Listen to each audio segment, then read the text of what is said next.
Kad na.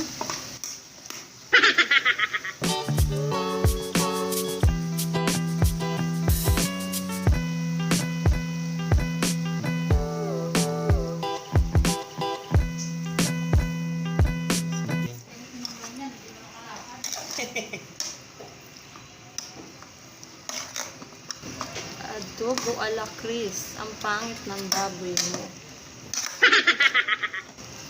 Botcha.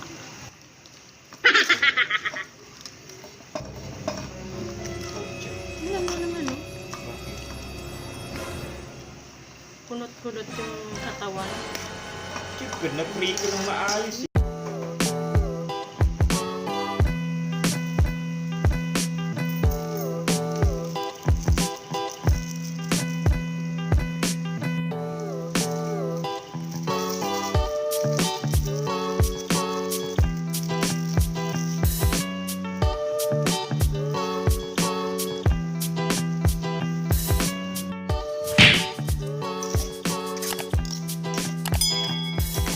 Adobo ala Chris.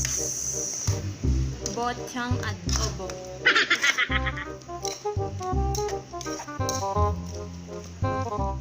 Lagay mo, botcha.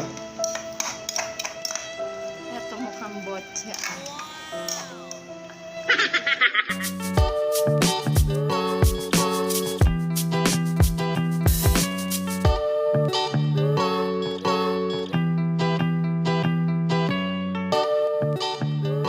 Oo, sim yan.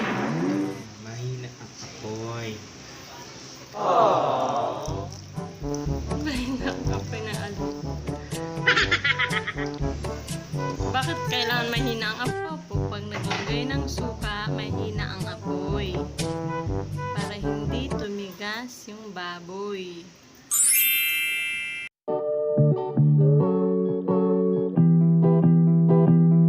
Guys, pag nakasingaw na ang suka, tatakpan na natin. So, cover.